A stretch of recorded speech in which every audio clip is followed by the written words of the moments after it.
Hi village நண்பன் viewers எல்லாருக்கும் வணக்கம். இன்னைக்கு இந்த வீடியோவில் எதை பற்றி காட்ட போகிறோன்னா, ஒரு வாத்துக்கறி எப்படி க்ளீன் பண்ணி கட் பண்ணி தராங்க கடையில், அதை பற்றி தான் காட்ட போகிறேன். வீடியோவை முழுசாக பாருங்கள் நண்பர்களே. அப்போ தான் நீங்கள் எப்படி ஒரு வாத்து வீட்டுக்கு வாங்கிட்டு போனீங்கன்னா எப்படி க்ளீன் பண்ணலாம் அப்படின்ற ஒரு ஐடியா வரும். வீடியோக்குள்ளே போகிறதுக்கு முன்னாடி நம்ம சேனல் இதுவரை சப்ஸ்கிரைப் பண்ணாமல் இருந்தீங்கன்னா மறக்காமல் சப்ஸ்கிரைப் பண்ணிவிடுங்க. கூடவே பெல் பட்டனையும் ப்ரெஸ் பண்ணி வச்சுக்கோங்க. ஓகே, வாங்க நண்பர்களே, நம்ம வீடியோக்குள்ளே போகலாம். இன்னைக்கு காலையில என் ஃப்ரெண்டு கால் பண்ணி வாரா கடைக்கு போகலான்னு சொன்னான். சரி, என்ன கறிடா வாங்க போகிறேன் அப்படின்னு கேட்டேன். அவன் சிக்கன் 2 கிலோ வாங்கணும், 1 கிலோ வாத்துக்கறி வாங்கணும்னு சொன்னான். என்னடா திடீர்னு இவ்வளோ நீயா சாப்பிட போகிறேன்னு கேட்டேன். இல்லைடா, வீட்டுக்கு கெஸ்ட் வந்திருக்காங்க அவங்களுக்கு தான் அப்படின்னு சொல்லி சொன்னான். சரி ஓகேடா, கிளம்பி வா, நான் 5 மினிட்ஸில் ரெடியாக இருக்குன்னு சொன்னேன். அவனும் வண்டியை எடுத்துகிட்டு 5 மினிட்ஸில் வந்துட்டான். அப்புறம் நானும் அவனும் சேர்ந்து வண்டியில் ஜாலியாக கறி வாங்க கிளம்பிட்டோம். நாங்கள் அப்படியே நேச்சர் என்ஜாய் பண்ணிக்கிட்டு அப்படியே ஒரு சாங் கேட்டுட்டு ட்ரைவ் பண்ணிகிட்டே நாங்கள் கடைக்கு போய் சேர்ந்துட்டோம். சேர்ந்த பிறகு வண்டியை சைடில் பார்க் பண்ணிவிட்டு கடை பக்கத்தில் பார்த்தா அவ்வளோ வாத்து நண்பர்களே. எனக்கு தெரிஞ்சு ஒரு 200 வாத்து இருக்கும்னு நினைக்கிறேன். நீங்கள் எவ்வளோ இருக்கும் அப்படின்னு நினைக்கிறத கமெண்ட் செக்ஷனில் மறக்காமல் கமெண்ட் பண்ணுங்கள். அதுக்கப்புறம் என் ஃப்ரெண்டு நேராக அவங்க வேலை செய்கிறவங்கிட்ட போயிட்டு வாத்து கிலோ எவ்வளோன்னு கேட்டாங்க.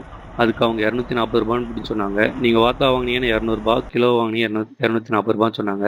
அதுக்கு என் ஃப்ரெண்டு வாத்தாவே வாங்கிக்கிறேன் அப்படின்னு சொல்லிட்டு ஒரு நல்ல வெயிட்டான வாத்து பிடிச்சி கொடுத்தாச்சு. அதையும் அவங்க ரெக்கையெல்லாம் க்ளீன் பண்ணி கொடுத்தாங்க. அதுக்கப்புறம் அங்கே இருக்கிற கேஸ் பர்னரில் இருக்கிற சின்ன சின்ன முடியும் க்ளீன் பண்ணிட்டாங்க. அதுக்கு க்ளீன் பண்ணிகிட்டே இருக்கும்போது வாத்தோட ஸ்கின்னில் இருந்து எண்ணெய் வந்துச்சு. அது வந்து கொலஸ்ட்ரால் தான், வேற ஒன்றும் இல்லை.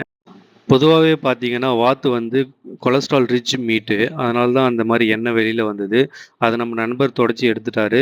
அப்போ தான் நம்ம சமைக்கும்போதும் நமக்கு எண்ணெய் வந்து அதிகமாக மிதக்காது சட்டியில். அதுக்கப்புறம் வாத்து எடுத்து கொண்டு போய் அந்த தண்ணி டப்பில் போட்டாச்சு. நம்ம நண்பர் வீடியோ எடுக்கிறத பார்த்துட்டு வெக்கப்பட்டார். அதை நீங்கள் வீடியோவில் பார்ப்பீங்க. அதை அப்படியே கேஷுவலாகவும் சமாளிச்சிடுவார். என்ன ஒரு கேஷுவல் பார்த்தீங்களா நண்பர்களே. சரி ஓகே, நம்ம நண்பர் வந்து ரெடி ஆகிட்டாப்புல. அந்த வாத்து நல்லா தண்ணியில் முக்கி எடுத்து வாஷ் பண்ணிக்கிறாரு. பண்ண பிறகு பக்கத்தில் இருக்கிற ஷார்ப்பான கத்தி எடுத்து அந்த கறி வெட்டுற கட்டையை வந்து க்ளீன் பண்ண ஆரம்பிச்சிட்டாரு. அந்த மாதிரி ஏன் சுரண்டி எடுக்கிறாங்கன்னா, காலையிலேருந்து அவங்க நிறைய கறியை வெட்டியிருப்பாங்க. அந்த பிசுபிசுப்பு தன்மை வந்து அதில் அப்படியே இருக்கும். அது கூட வெட்டும்போது கறி வந்து வழுக்கிட்டு போகும், இல்லைன்னா கத்தி வழுக்கும். அதனால தான் அந்த மாதிரி சுரண்டி ரஃப்பாக வச்சுப்பாங்க. அப்போ தான் நம்ம கறி வெட்டுறப்போ வழுக்காமல் இருக்கும். நம்ம நண்பர் வந்து ஷார்ப்பான கத்தியும் வாத்தையும் க்ளீன் பண்ணி வச்சுட்டாரு. அதுக்கப்புறம் அந்த வாத்து மேலே வந்து மஞ்சள் பவுடர் தடவிட்டு வாத்து கட் பண்ண ஆரம்பிச்சிட்டாங்க. அந்த மாதிரி மஞ்சள் ஏன் தடவுறாங்கன்னா, வாத்து வந்து கொஞ்சம் கவிச்சி நாற்றம் கொஞ்சம் அதிகமாக இருக்கும். இது மாதிரி தடவும் போது கொஞ்சம் ஸ்மெல்லு வந்து கொஞ்சம் கம்மியாக இருக்கும். அதனால தான் அந்த மாதிரி மஞ்சள் தடவுறாங்க. பொதுவாக நாட்டுக்கோழி இந்த மாதிரி வாத்து இதுக்கெல்லாம் மஞ்சள் தடவி தான் கட் பண்ணுவாங்க. பிராய்லர் கோழிக்கெல்லாம் இந்த மாதிரி தடவி க்ளீன் பண்ண மாட்டாங்க. அப்போ தான் வாத்து கறியும் நல்லா டேஸ்ட்டாக இருக்கும். இப்போ வாத்து கறியில் பார்த்தீங்கன்னா நண்பர்களே, நிறைய யூசஸ் இருக்குது.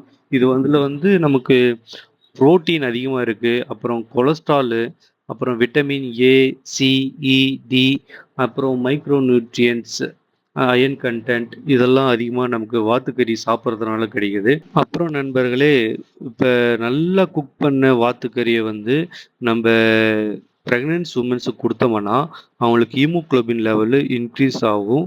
அனிமியா வர வாய்ப்பு வந்து கொஞ்சம் டிக்ரீஸ் ஆகும். அதுக்கப்புறம் அவங்களுக்கு நல்ல ஒரு ப்ரோட்டீன் உணவாக இது இருக்கும். அப்புறம் வந்து விட்டமின் B12, B5 இதெல்லாம் அவங்களுக்கு வாத்துக்கறி சாப்பிட்றதுனால கிடைக்கும். டிஸ்அட்வான்டேஜ் அப்படின்றது பார்க்குறப்போ இது வந்து கொலஸ்ட்ரால் ரிச் ஃபுட்டு அப்படின்றதுனால கொலஸ்ட்ரால் ப்ராப்ளம் இருக்கவங்க இது சாப்பிட்டாங்கன்னா அவங்களுக்கு கொலஸ்ட்ரால் லெவல் இன்க்ரீஸ் ஆக வாய்ப்பு இருக்குது. பாடி வெயிட்டும் இன்க்ரீஸ் ஆகும். இப்போ இதோட மீட்டு வந்து கொஞ்சம் ஜவ்வுத்தன்மையாக இருக்கிறதுனால நமக்கு டைஜஷன் ப்ராப்ளம் ஆகலாம். இதுதான் வாத்துக்கறி சாப்பிட்றதுனால டிஸ்அட்வான்டேஜ் அப்படின்னு சொல்கிறாங்க. நீங்களும் வாத்துக்கறி சமைச்சு பார்த்துட்டு அதோட டேஸ்ட் எப்படி இருக்குன்னு மறக்காமல் கமெண்ட் செக்ஷனில் கமெண்ட் பண்ணுங்கள். நம்ம நண்பர் பார்த்தீங்கன்னா பூரா வாத்தியும் கட் பண்ணி பீஸ் போட்டு ரெடி பண்ணி வச்சுட்டாரு. இப்போ நம்ம அதை தூக்கிட்டு வீட்டுக்கு தான் கிளம்பணும். நம்ம ஆல்ரெடி சிக்கனும் சொல்லியிருந்தோம், அதுவும் 2 கிலோ ஆல்ரெடி கட் பண்ணி வச்சுட்டாங்க. நம்ம நண்பர் போயிட்டு அதை எடுத்துகிட்டு வீட்டுக்கு கிளம்ப வேண்டியது தான். அவ்வளோதான் நண்பர்களே. வீடியோ பிடிச்சிருந்தா லைக் பண்ணுங்கள், ஷேர் பண்ணுங்கள், மறக்காமல் கமெண்ட் பண்ணுங்கள். நெக்ஸ்ட் வீடியோவில் நம்ம சந்திப்போம். பாய் பாய்.